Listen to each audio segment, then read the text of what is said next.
Breaking news for your home. Wayday is here. It's Wayfair's big sale, where you can score the best deals in home, like up to 80% off with free shipping on everything. Plus surprise flash deals all Wayday long. You won't find better deals for your home anywhere else. We're talking furniture, decor, rugs, and more, all at Wayfair, and all up to 80% off during Wayday. So don't wait. Shop Wayfair's Wayday now through April 27th to score the best deals in home. Wayfair, every style, every home.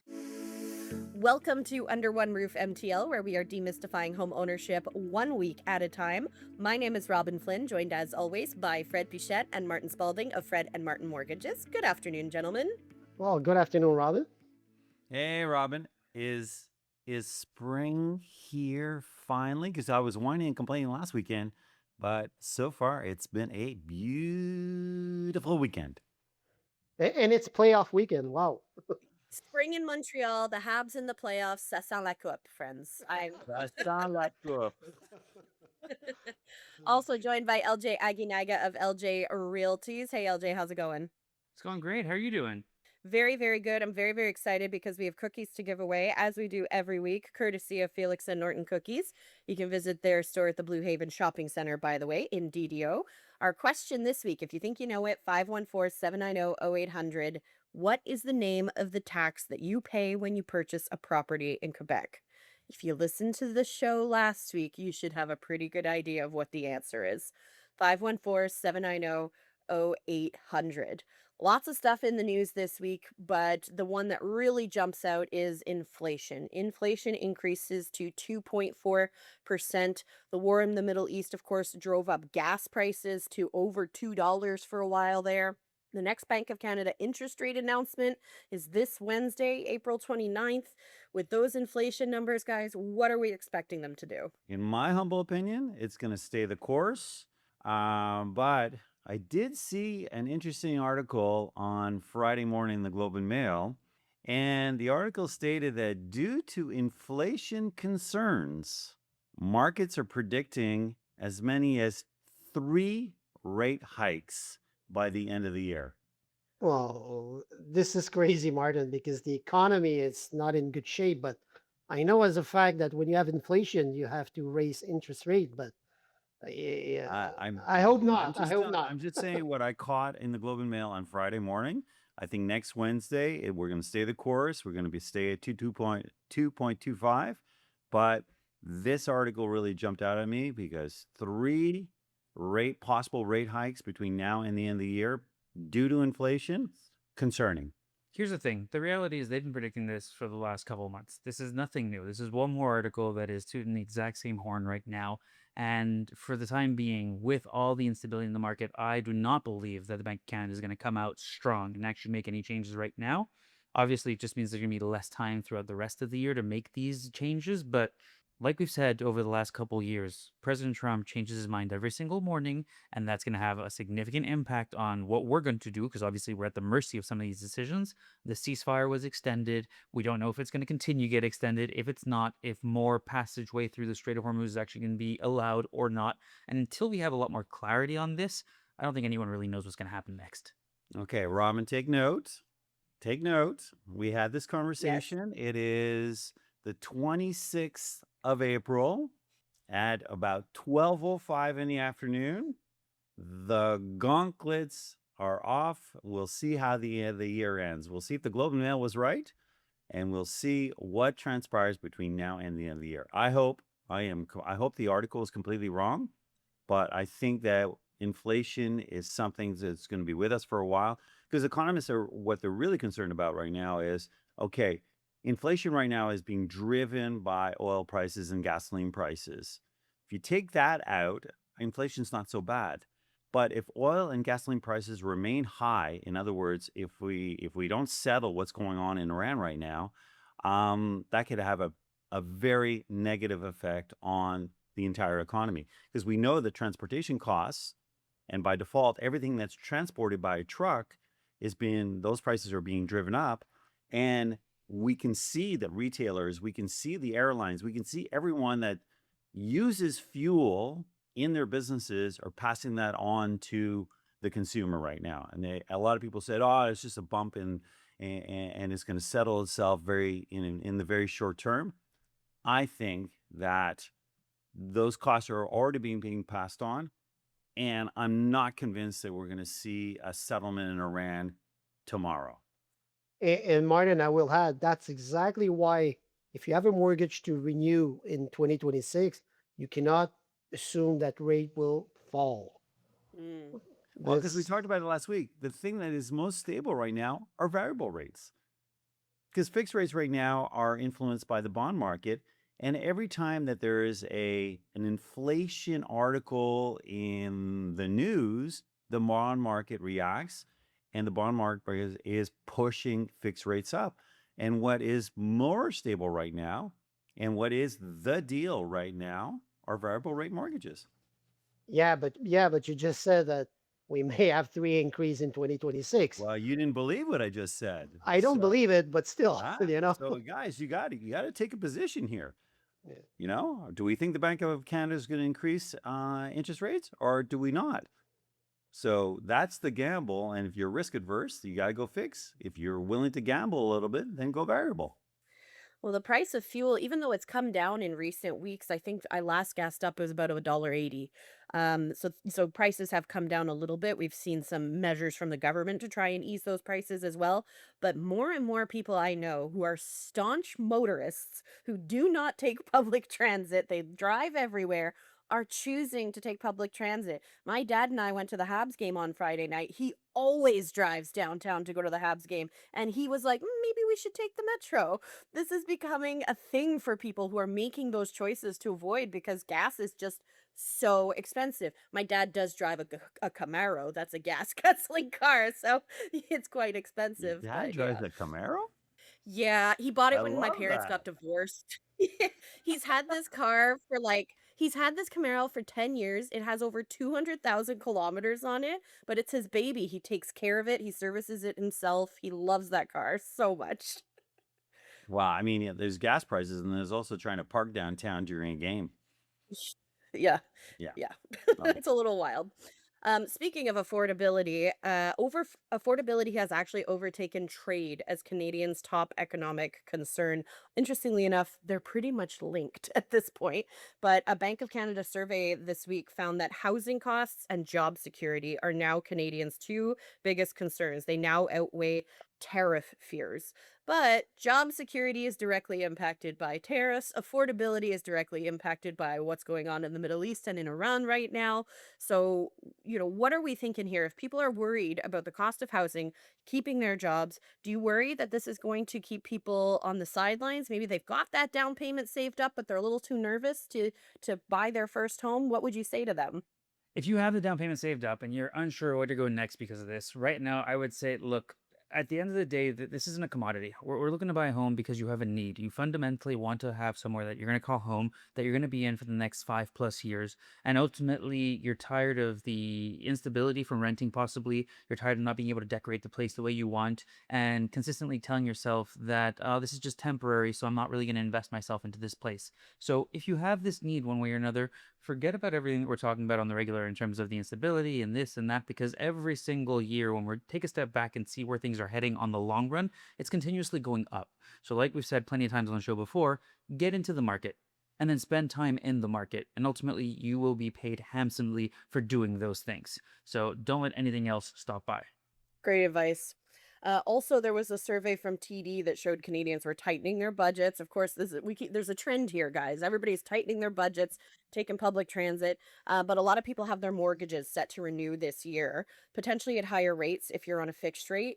Martin, you talked about how variable is kind of the most stable option for now, but Globe and Mail article pointing towards possible rate hikes. So if somebody's mortgage is up for renewal in the latter half of 2026, they shouldn't wait, right, Fred, Martin? They should be coming to you guys now to start crunching those numbers. Wow, we know that 2025, 2026 is the peak renewal period because everybody signed for their mortgages during COVID. And you probably signed for your mortgage at 175 to 2, and now you're renewing in the fours. Up until a month ago, we were renewing in the high threes, and now we're renewing in the low fours. So what's happening is that people are getting hit by a sticker shock, And so they got to look at their discretionary spending. So less travel, fewer restaurant meals, fewer subscriptions. Maybe they're delaying their renovations or postponing any major purchases. And instead of just renewing, now they're looking at refinancing, extending their amortization periods to, improve their cash flow situation. Because when you're signing from 175 or 2 to a 4, that's going to hit you on a monthly basis. So, and the issue is not necessarily getting approved, it's dealing with the new monthly payment. So, our recommendation is to start early. You got to look at, should I refinance or just do a straight renewal? Should I use some of the equity to consolidate some of my bad debt? And when we say bad debt, we talk about credit cards, worst kind of debt to have.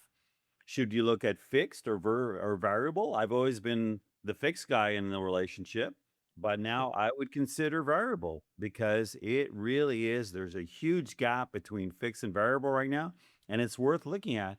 And we know that if you take variable, you can always lock into a fixed. And then if you're an older individual and you're feeling the cash flow crunch, consider a reverse mortgage. But the worst thing you can do is to accept the renewal offer from your current lender because they count on you being lazy. It's quick and easy. You just sign away, but you should take a step back. I'm not saying don't consider their offer and don't try to negotiate, but you should also look around and see if there are better offers, not only in terms of rate, but the conditions attached to that loan. We are getting close to moving day. July 1st is quickly approaching. It's going to be here sooner rather than later. If you're a landlord, you own multiple properties, you got to start thinking about finding tenants. People chose not to renew their lease. They're moving out. You need to find new tenants. It's a headache. It's a lot. We have nice weather for the first time in a while. You want to be out on a terrace. You don't want to be worrying about finding new tenants. Call the Plex Doctor. Let them help you find people for your properties. 514-709-6397. You can visit their website at plexdr.com. Still to come, if your house has been sitting on the market for a while, you aren't getting any offers, should you drop the price? LJ has the answer for you after we check traffic at the CJD 800 Traffic Center. This is Under One Roof MTL on CJD 800. I'm Robin, that's Fred, that's Martin, that is LJ. You've got a house on the market. You listed at what you thought was the perfect price. You aren't getting any offers, though. It's been a few weeks. Maybe it's been a month. You're starting to get nervous. You're ready to move. You don't know what to do. Should we drop the price? When should we drop the price? How much should we drop the price? Now you're starting to panic. Don't panic. Talk to LJ. He's the expert. He knows exactly what to do.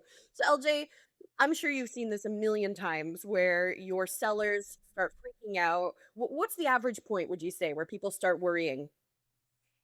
I'd say it really varies, but honestly, after 2 months, people are very worried. And I usually like to have discussion every month. Once a month, we need to assess how much activity we've had, how many visits we've had, what the feedback has been from these visits, what we need to shift gears on, what the visibility looks like on the centers.ca counters, on the matrix counters, on realtor.ca. And we kind of take all of this information and we analyze it thoroughly to understand, are we getting the right traffic? Are we getting the right visibility? And where are we falling short? So we'll do a full analysis, like a new comparative market analysis that once a month. We give weekly follow-ups to update sellers as to what the feedback has been, what we're seeing and whatnot. And then with that, it makes it a lot easier to have the conversation about a potential price drop or whatever else we might be shifting at that point in time. So you mentioned something very interesting. You thought you priced it at the perfect price. And I would challenge you to say, did your realtor agree that we were listing it at the perfect price or not? Because there's usually a disconnect between what the seller thinks is the perfect price and what the realtor thinks is the perfect price. And a lot of times right now, this phenomenon that we're seeing is that everybody says, look, we're going to try for a little bit higher because everybody wants to negotiate downwards. And I want to leave myself a buffer. And the reality is, when you do that, unfortunately, in the current market, since COVID, people have almost forgotten how to negotiate. And it's a very, very interesting phenomenon. The sellers still don't believe me when I tell them this, but more buyers are afraid of insulting a seller with a low offer than they are of coming in and submitting this offer. So by pricing yourself a little bit higher than you should have and not really being at the market valuation, if you will, you're missing out on people from coming to see it, from submitting offers, and from ultimately getting your home sold. Because the way you're going to get the best price possible is by having a fear of missing out and having this pent up demand and people really being excited by the home and worrying that it will not be available tomorrow. And you do that by pricing it properly so that you have everybody looking in the right price bracket that you're in at this point in time, coming to your home, coming to the open house, coming to do visits, and then worrying that it's not going to be there tomorrow and really offering you the best price they can offer you for the home. So forget about leaving a negotiation buffer, because all that does is waste your time and theirs, and it keeps you on the market. And then once we start to get into that 3-4 months on the market, now we've really lost momentum. And now buyers are asking themselves, well, why hasn't this home sold? What's wrong with this home? Why does nobody else want this home? Am I the silly person for wanting this home? What am I not seeing that this other person has seen and they've passed up on the home for? And once we go down that spiral, you've lost the battle. And now we really have to do a full reset before we can get any serious traction. So you mentioned specifically about not overpricing your home. I think when people are searching for homes on websites like Realtor Centris, they are usually doing a price bracket, right? They're looking at homes up to a certain point. So if your house is priced above what they're willing to spend, it's not even that they don't want to insult you with an offer. They literally won't see your listing. And that's a huge part of it. And this is also part of the conversation when we do a price reduction. Sometimes sellers will tell me, LJ, why don't we just reduce the price by $5,000 or $10,000? I say, unfortunately, that's not going to move the needle. The reality is, when you go on centers.ca, these search filters jump every $25,000. The same thing on realtor.ca. So unless we're going to make a $25,000 price adjustment, we're not going to be seen by a new demographic of the buyers out there. So you're really not going to move the needle when you do that. So the reality is, price the right price aggressively so you're being seen by as many people as possible early on, even if that means you're not willing to negotiate a dollar. You can say, LJ, my price is $650 and I'm firm on it. I said, no problem. We'll go to market at $650 and we'll be at the right price so we get the visibility, because that way we're going to get the right eyeballs and we're going to get the best result for you. LJ, besides the price, maybe the condition of the house could be a big factor. What do you think about that? Condition's a huge factor. Right now, most buyers want something that's turnkey. Most buyers are not handy in 2026. They do not have the ability to come in and do renovations or do it themselves. They have to rely on contractors, and the price of hiring contractors is very expensive nowadays. So when we put these things together, we definitely want a home that is decluttered, that it has a fresh paint job, that people can envision themselves moving into without having to do too much work to. That is a huge part of it. And this is where, yeah, it's not always price, but usually we try and handle those other things first. We do the full marketing package, the appropriate photos, video for the home, a full analysis of the lot, the size of the bedrooms, floor plans, everything you can imagine to really highlight all the best features of the property. And then from there, we obviously play with the levers like price. So whenever we do have to relaunch or reset the listing, we're going to change the hero photo, which is the first photo of the listing, so that when people are scrolling, they don't feel like they've seen this already. We want to try and stop them from scrolling quickly. There's the price aspect. We've rewritten copy a couple of times as well to highlight maybe some of the neighborhood highlights, different things that are important for the property is in terms of the area and that it has, in order to make it more appealing to buyers who are more linguistic and really take the time to read the full description. And then it's price. So those three things are really going to be the biggest factors for this. What about the psychology around price drops? I've seen on Centris price drops that are literally $500 price drops, but I've also seen really large price drops. How do you figure out what the right amount is? And does that signal weakness? Like if I saw, oh, price drop, I'm like, oh, something's wrong. The house isn't selling. Well, the reality is the price drop means something was wrong. Right? And a lot of times it's just the price. It's not the home. But unfortunately, the more price drops you have to do, the more people are going to go down that mentality of, well, if nobody else wanted this home, why do I want this home? I don't want to be the silly person to make this decision. So that's why pricing it correctly from the beginning is super, super, super important. That's the simple of it. Now, I've seen 500, you're right. I've even seen $1,000 price increases to try and reset the listing, because whenever anybody's searching and has a filter for new properties, whenever there's a price adjustment or a new home, they usually get an email sent to them. And whether you increase the price by $1 or decrease the price by $1, you're going to get this new email sent. Now, again, when people have been searching, and a lot of people we work with have been searching for a while, they're very familiar with the inventory, what is and what isn't. That's not going to move the needle. But when you do make a shift of $20, $25, $30, $40, $50,000, again, depending on the price point, that's really going to find a new audience, and that's when it's going to be seen by new people, and that's when you're going to generate new traffic. That's the reality of it. So that's what we're looking to do there. So generally, when you're selling your house, is because you want to move to another house, and most people are going to grab their down payment from the house that they're selling. So if you price yourself outside the market, you may have to forego that property that you found because you don't have the down payment. Because trust me, the last thing you want to do is to get into a bridge financing situation, because that can be extremely costly. And By holding your price, if you get into a bridge situation, it might offset any savings or any money that you would have generated by holding your price. So sometimes when you want to move to another property, you may as well price your house to sell, which will free up the funds, allowing you to buy the next house you're going to. That's what it comes down to, understanding what your motivation is as a seller. Why are we actually doing this? Is it because the house is too large? Is it because you want a larger house? Is it because you're ready to start a new chapter of life, whatever that might be? And when we understand fundamentally what this motivation is, we can really stay on track to get you to your next goal. Because ultimately, a sale is because you have another goal in mind, and that's what we're trying to do one way or another. So that's why the pricing, the photos, the copy, all this is so important. It's because we're really just looking to get you to this next chapter of life that you have pinged us for ultimately. That's why it's so important to work with somebody like LJ, who has all of this experience and knowledge and know-how and knows how to price her house accordingly, knows when's the right time to drop the price, can keep you calm when you start to panic. Give him and his team a call. They can help you out. 514-500-4040. You don't want to go with anyone else to sell your house. Coming up, Fred and Martin will dispel a few common mortgage myths. That's coming up after the news. You're listening to Under One Roof MTL on CJAD 800. I'm Robin. That's Fred. That's Martin. That is LJ. We're with you until 1 p.m. Fred, today we are going to be dispelling some common mortgage myths. And I'm looking at you first, my friend, because a very common issue, and one that I myself have dealt with, is if you're self-employed. The common myth here is that if you're self-employed, you can't get a mortgage. Is that true? Well, Robin, it's not true. If you're self-employed, you could still qualify for a mortgage, but it could be a little harder if you do not declare the right income in your T1 general. That's number one. Like it's not really a myth. As self-employed, you could get a mortgage. That's for sure.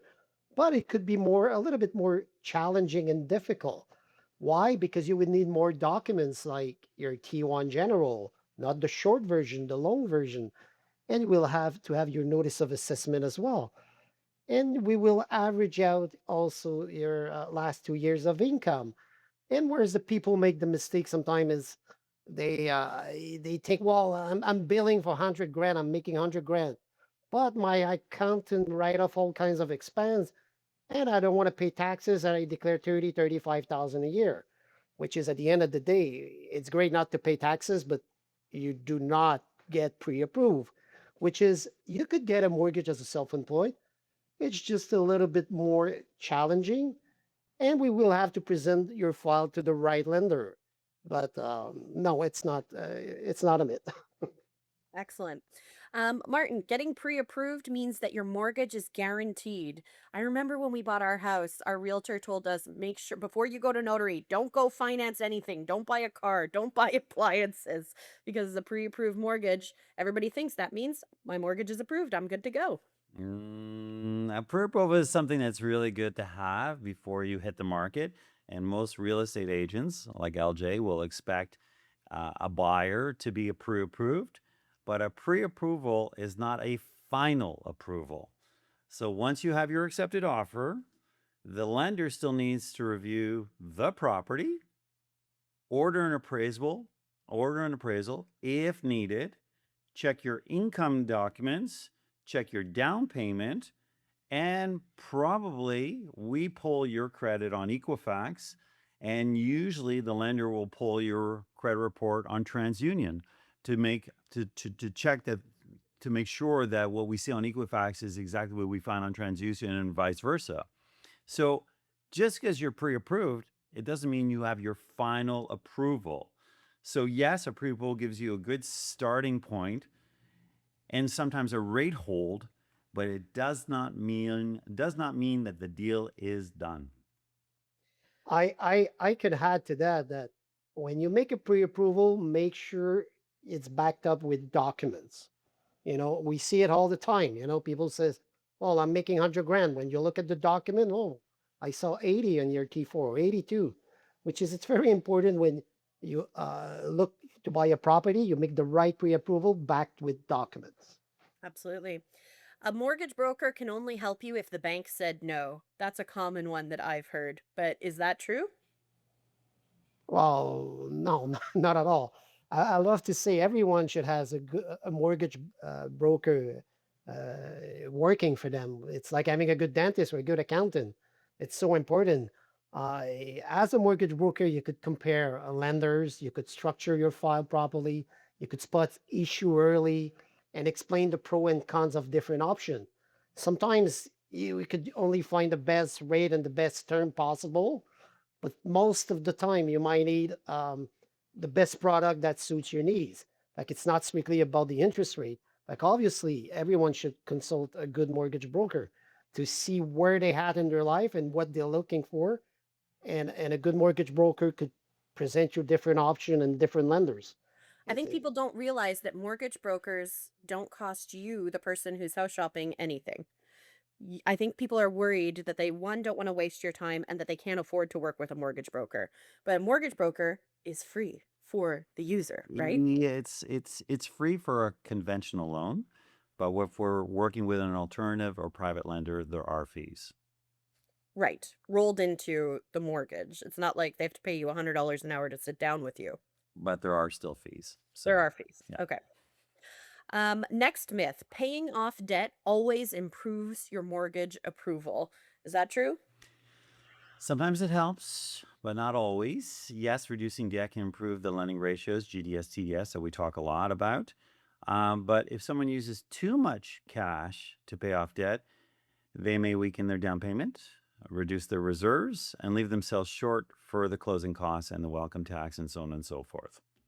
So the right question is, can I pay this off? Or the better question is, does paying this off strengthen my overall position? So yes, paying down debt can help, but not if it puts you in a vulnerable position, because when you buy a home, you need some cash reserves to buy that famous ironing board and lawnmower. I guess this is where those ratios come into play. If you can pay down debt to bring yourself below that 30% threshold, then that would help your chances of getting a mortgage approval. You don't necessarily need to pay it all down, right? Yeah, I mean, your credit score is based on credit usage. So if your usage is over 30%, yes, it does help. But it's, again, having professional advice on what to do. And, mortgage is just not signing a piece of paper. There's a whole strategy behind it. And a lot of people just go to the bank and they say, I need a mortgage. And the guy says, 4.25 amortized over 25 years. You don't qualify or you qualify.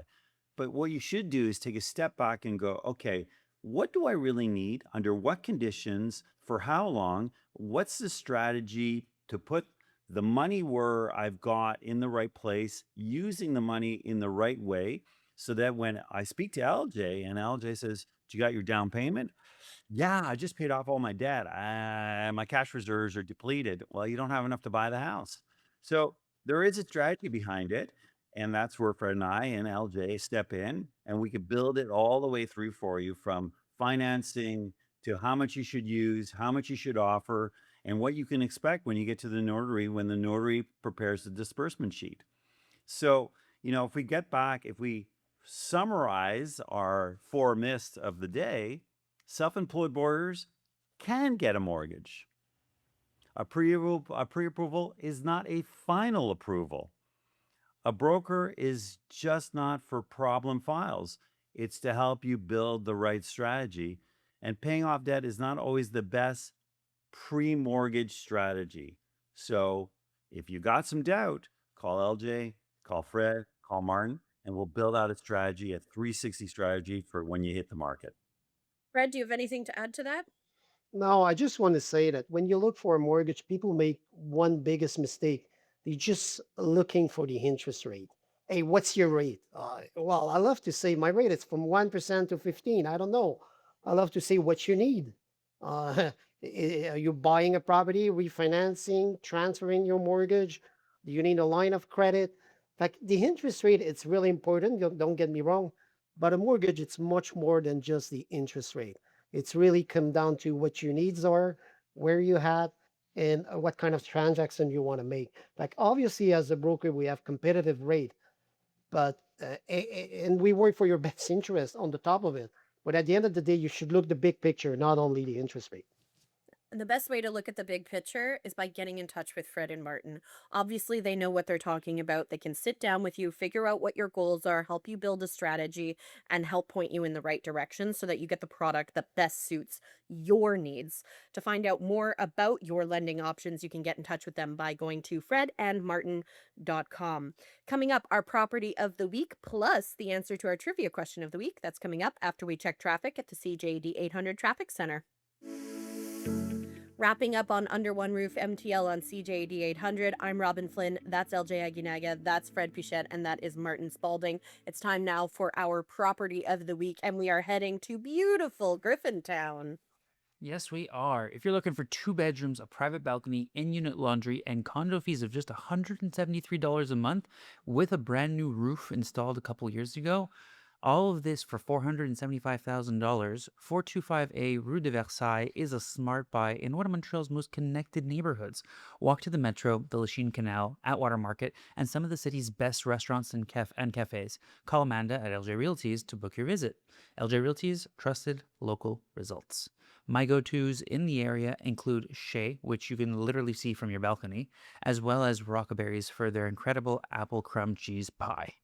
Rockaberries is a staple in this city, absolutely. Wow, those are really low condo fees. Incredibly low, and usually I'd be very weary of this, but because they just redid the roof, the brick's in great condition, the balconies are in good shape, there really isn't a ton of expenses coming down the pipeline right now. So that's why they kept them low. They spent the money on things they had to do.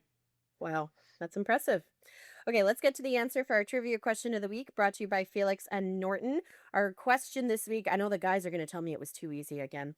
What is the name of the tax that you pay when you purchase a property in Quebec? The answer is a welcome tax, which is now reimbursable for first-time home buyers who got a tax credit that was just introduced by the Quebec government. So good news if you're looking to buy your first home this year. Congratulations to Malia in Verdun for correctly answering that question. Have you guys been getting a lot of phone calls about that change this week? People asking questions about it, because I'm not even a real estate broker. I'm not a mortgage broker.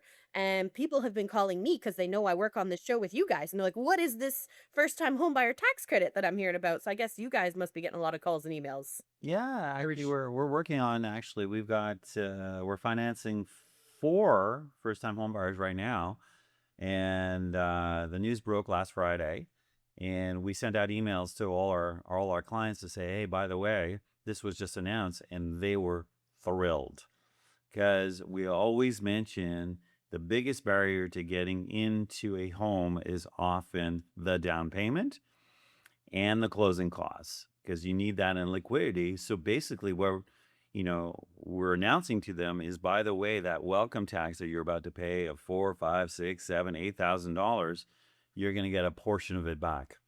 And they're thrilled because they're going to use that money to paint the new house, fix the walkway, buy the stove, microwave, dishwasher, and fridge.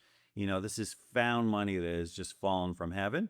But we also know that the CAC has got a lot of ground to make up, and we're going into an election next fall. So I think there should be a lot of gifts coming from the CAC over the next, 6 months? Yep. LJ, you getting a lot of phone calls, people asking about this reimbursement? So I texted all of our clients since the beginning of the year who qualified for it ultimately, and everybody was obviously thrilled and ecstatic with the news they're going to be getting a tax credit next year. Who doesn't love free money? Simply put, right? If I call you and say, hey, by the way, you could get $5,000 to almost $6,000 back, it's a great phone call to make. It's great news to be sharing with everybody, especially people who are closing this upcoming week, because it feels so tangible for them right now, obviously. But everybody, I think we reached out to about 10 or 12 clients, and everybody was super ecstatic with the news. Awesome. Love to hear it. It's sometimes it can feel like doom and gloom when we're talking about affordability and interest rates and inflation. It's really nice when we have some good news that we can share, right? I'm also happy when I know that my taxes are being used to help first-time home buyers get into the world of real estate. So I feel that, because obviously there's no such thing as free money. We're paying for it indirectly or directly. But if my taxes, the taxes that I pay to the provincial government, are being used to help young people get into their first properties, more power to it. Yeah, taxes are a fact of life. We all have to pay taxes. It's how they spend those tax dollars that matters, Absolutely. right? Maybe fix some potholes too. That would be really nice. Although I have to say, one of the worst stretches of road is when you are coming from the 20 West onto the 138 to go to the Mercier Bridge.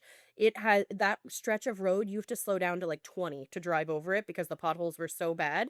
And I recently was going across that little overpass and I slowed down and then I realized they had repaved the whole stretch. It's been terrible for like 6 years. So they finally did something with our tax dollars. They repaired some potholes. Talking about taxes, ask Doug Ford about the jet he owned for a day. Yeah.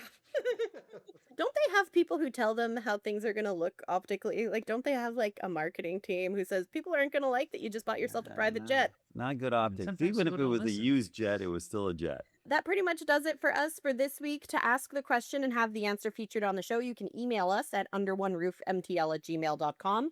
You can also get in touch with LJ, Fred, and Martin individually. LJ, where do people go to get in touch with you? The easiest thing, if you're looking to make a move, sell a property, buy a property, just want general investment advice, or have questions about real estate overall, go to www.meetwithlj.com. Super easy. Book a meeting with me. And that way we can discuss anything that you have pending on your mind. You can also go to our website, ljrealties.com. We've got a lot of information, a lot of helpful tools and booklets you can download on there.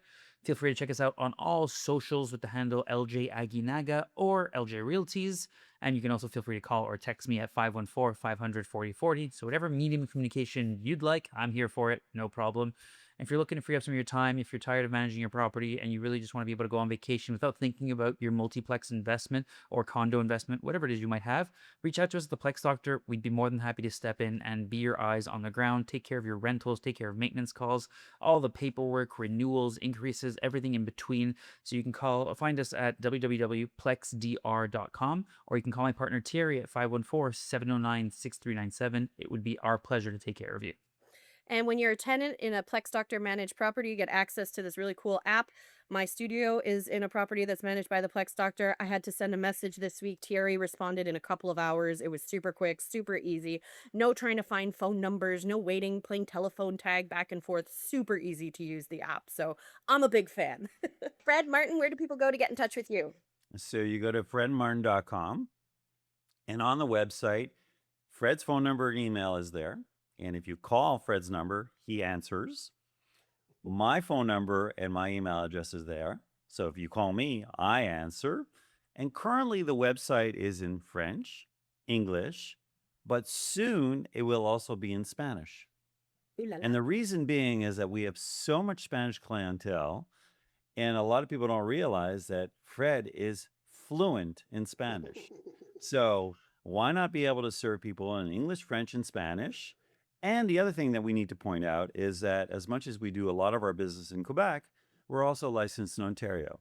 So if you're moving from Ontario coming to Quebec, or you're going from Quebec to Ontario, we can serve those needs as well. So fredmartin.com. fredandmartin.com, and I could add, if you have a mortgage to renew this year and you don't know if I should renew or refinance, give us a call. We will help you with that with pleasure. Excellent. If you missed anything, you can listen to this show in its entirety on iHeartRadio, Spotify, Apple, wherever you get your podcasts. For LJ, Fred, and Martin, I'm Robin Flynn. Have a great day. Go Habs, go.